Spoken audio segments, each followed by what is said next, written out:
Hi hello welcome back to my YouTube channel Gem Talkies. നടി ആക്രമിക്കപ്പെട്ട കേസിൽ വിധി ഓൾറെഡി 8-ാം തീയതി വന്നിരുന്നു. അതിനുശേഷം ഒരുപാട് യൂട്യൂബേഴ്സ് ആവട്ടെ, ഒരുപാട് ആക്ടേഴ്സ് ആവട്ടെ, അവരവരുടേതായിട്ടുള്ള കുറേ കാര്യങ്ങൾ പ്രസിൻ്റെ മുമ്പിൽ വന്ന് പറയുന്നുണ്ട്. അതായത് ഓൺലൈൻ മീഡിയസിൻ്റെ മുമ്പിൽ. അതായത് യെസ്റ്റർഡേ വോട്ട് ആയതുകൊണ്ട് പല സ്ഥലങ്ങളിലും നടന്മാർ വോട്ട് ചെയ്യാൻ വരുമ്പോൾ ഇതായിരുന്നു ചോദ്യം. അല്ലാതെ വോട്ട് ചെയ്തോ ചെയ്തില്ല അങ്ങനത്തെ ക്വസ്റ്റ്യൻസ് ഒന്നും ആയിരുന്നില്ല. എബൌട്ട് നടി ആക്രമിക്കപ്പെട്ട കേസ് ദിലീപിൻ്റെ സൈഡ് പിടിച്ചുകൊണ്ട് ഒരുപാട് ആൾക്കാർ പറയുന്നുണ്ട്. അതിൽ ആസിഫ് അലി പറയുന്നുണ്ട്, രഞ്ജി പണിക്കർ, അങ്ങനെ ഒരുപാട് പേര്. Already Kavya Madhavan and Dileep already vote ചെയ്യാൻ ആലുവയിൽ സ്കൂളിലെത്തുകയും ചെയ്തിട്ടുണ്ടായിരുന്നു. എനിവേ അതൊക്കെ അവരുടെ ആയിട്ടുള്ള പേഴ്സണൽ കാര്യങ്ങളാണ്. വോട്ട് ചെയ്യാൻ എല്ലാവർക്കും അധികാരമുണ്ട്. അപ്പം ഈ വിധിയിൽ മെയിൻലി ഇപ്പോൾ പറഞ്ഞുകൊണ്ടിരിക്കും, ഇപ്പം വിധി 8-ാം തീയതി വന്നെങ്കിലും അതിനെക്കുറിച്ചുള്ള കുറേ വിവരങ്ങൾ പുറത്തു വരികയാണ്. അതായത് ഡിസംബർ 12-ാം തീയതി, അതായത് വെള്ളിയാഴ്ച ഈ ശിക്ഷാവിധി കോടതി വിധിക്കും. അതിന് മുന്നേ ആയിട്ട് ഈ വിധിക്ക് മുമ്പ് വിവരങ്ങൾ ചോർന്നു എന്നുള്ളൊരു ചോദ്യമാണ് പറയുന്നത്. കാരണം കൃത്യമായി ഡിസംബർ 2-ാം തീയതി, അതായത് വിധി വരുന്നതിൻ്റെ ഒരാഴ്ചയ്ക്ക് മുന്നേ ഈ വിധി ഓൾറെഡി ഒരു ഊമക്കത്ത് എന്ന ഒരു രൂപേണ അഡ്വക്കേറ്റ് അസോസിയേഷനിൽ എത്തിയിട്ടുണ്ടായിരുന്നു. അതിൻ്റെ മേധാവി എന്താണ്, ഈ വിധി വായിക്കുകയും ഇതൊരു ഊമക്കത്താണെന്ന് വിചാരിച്ചു, ഒരു ഇന്ത്യൻ പൗരൻ എന്ന് പറഞ്ഞ് തുടങ്ങുന്ന ഒരു കത്താണ്, അത് വായിക്കുകയും അത് എസൈഡ് മാറ്റിവെക്കുകയും ചെയ്തു. പക്ഷേ വിധി വന്നതിന് ശേഷം അതിലുണ്ടായിരുന്ന ഉള്ളടക്കവും എന്നാൽ വിധിയുടെ ഉള്ളടക്കവും സെയിമാണ്. ഫുള്ളി സെയിം അല്ലെങ്കിലും ഒരു കുറേ താരതമ്യപ്പെടുന്ന കുറേ കാര്യങ്ങളുണ്ട്. അതായത് ആരെയൊക്കെ ശിക്ഷിക്കപ്പെടും, ആരെയൊക്കെ വെറുതെ വിടും എന്നുള്ളതിനുള്ള കൃത്യമായ വിവരങ്ങൾ ആ ഊമക്കത്തിലുണ്ടായിരുന്നു. ആ ഊമക്കത്ത് എവിടെ നിന്ന് വന്നു എന്നുള്ളതാണ് ഇനി അന്വേഷിക്കാനായിട്ട് അവർ കേസ് ഫയൽ ചെയ്തിട്ടുണ്ട്. അതിൻ്റെ ഉറവിടം എന്താണ്, അതിനുദ്ദേശിക്കുന്നത് എന്താണ്, വിധി വരുന്നതിന് മുന്നേ ഇതെങ്ങനെ പുറത്തു വന്നു, ഓക്കെ.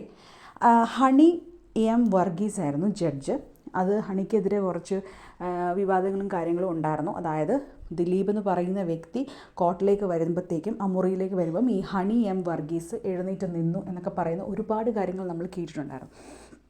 എനിവേ ഈ ഊമക്കത്തിൻ്റെ വിശദം എന്താണ് എന്നുള്ളത് ആണ് ഇപ്പോൾ നിലവിൽ ചർച്ച ചെയ്യുന്ന സംഭവം. കാരണം 1 മുതൽ 6 വരെയുള്ള ആൾക്കാർക്ക് ശിക്ഷ ലഭിക്കുമെന്നും 7, 8, 9, 10 ദിലീപ് അടക്കമുള്ള ആൾക്കാർക്ക് കുറ്റവിമുക്തരാകുമെന്നും പറഞ്ഞത് ആ ഊമക്കത്തിൽ കൃത്യമായിട്ടുണ്ട്.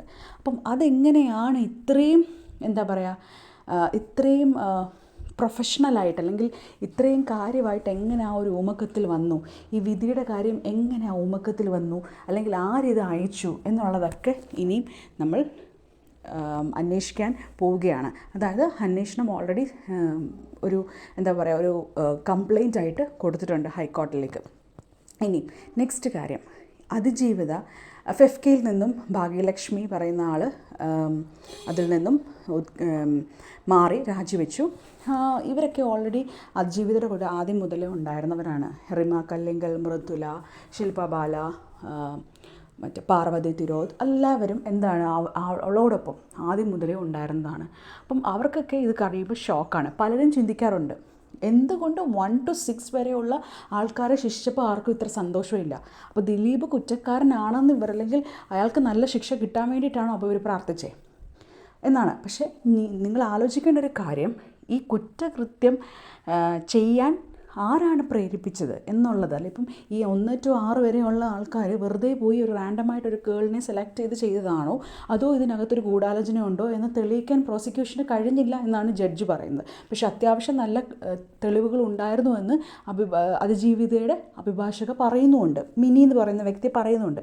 അതേപോലെ തന്നെ മിനി പറഞ്ഞ കുറച്ച് കാര്യങ്ങളിൽ കുറച്ച് ഭാഗം മാത്രം എടുത്ത് കട്ട് ചെയ്ത് അവരെ ഡീഗ്രേഡ് ചെയ്യുന്ന, സൈബർ അറ്റാക്ക് ചെയ്യുന്ന കുറച്ച് ആൾക്കാരും ആഘോഷിക്കുന്നുണ്ട്. അതായത് മിനി പറഞ്ഞ കുറച്ച് കാര്യങ്ങളിൽ, ഫോർ എക്സാമ്പിൾ ഈ ദിലീപിന് പീഡിപ്പിക്കാം, അങ്ങനെ ആയിരുന്നില്ല അവർ പറഞ്ഞിരുന്നത് എന്ന് അവർ പറഞ്ഞു. ദിലീപിനെ പീഡിപ്പിച്ചാൽ കുഴപ്പമില്ല എന്ന് അവർ പറഞ്ഞു എന്നാണ് സൈബർ അറ്റാക്ക് അവർക്ക് നേരിടേണ്ടത് വരുന്നത്. ഇപ്പോൾ സത്യം പറഞ്ഞാൽ ഇവരൊക്കെ ആദ്യം മുതൽക്കേ അവളുടെ ഒപ്പം നിന്ന ആളാണ്. അപ്പം എന്താണെങ്കിലും ദിലീപ് കുറ്റക്കാരനാണ് എങ്കിൽ ശിക്ഷ അനുഭവിക്കണം. അതായത് ഒരുപാട് ചോദ്യത്തിനുള്ള ഉത്തരം വേണം നമുക്ക്. ഒരുപാട് ചോദ്യങ്ങളുണ്ട് അബൌട്ട് ദ മെമ്മറി കാർഡ്. എന്തിന് ദിലീപ് മറ്റുള്ളവരിൽ നിന്ന് 28 ആൾക്കാരിൽ നിന്ന് മൊഴി മാറ്റി? എന്തുകൊണ്ട് പൾസർ സുനിയുടെ സഹതടവുകാരനായ ജിൻസിന് 25 ലക്ഷം രൂപയും 5 സെൻറ്റ് സ്ഥലവും വാഗ്ദാനം ചെയ്തു? എന്തിന് മൊഴി മാറ്റാൻ അവരെ പ്രേരിപ്പിച്ചു? ഇങ്ങനത്തെ ഒരുപാട് കാര്യങ്ങളുണ്ട്. ദിലീപ് ഇതൊന്നും ചെയ്തിട്ടില്ലെങ്കിൽ why haves done all those things എന്നാണ് നമുക്ക് മനസ്സിലാക്കാൻ സാധിക്കുന്നത്. അപ്പം ദിലീപ് കുറ്റക്കാരനാണെങ്കിൽ ശിക്ഷ അനുഭവിക്കണം. ഹൈക്കോടതിയിൽ നമുക്ക് എല്ലാവരെയും പണം മുടക്കി അല്ലെങ്കിൽ പണം കൊടുത്ത് സ്വാധീനിക്കാൻ പറ്റണം എന്നില്ല. അപ്പം എന്തായാലും ഇനി ഒരു ഹൈക്കോടതി അല്ലെങ്കിൽ അപ്പീൽ പോകുമ്പോൾ അവിടെ നിന്നൊരു വിധി വേറെ ആയിരിക്കും എന്ന് ഞാൻ വിശ്വസിക്കുന്നു. ഓക്കെ, എനിവേ ശിക്ഷ അല്ലെങ്കിൽ കുറ്റം ചെയ്തവർക്ക് ശിക്ഷ എന്തായാലും ലഭിക്കണം എന്നാണ് എനിക്ക് പേഴ്സണലി പറയാനുള്ളത്. Anyway stay tune to my channel.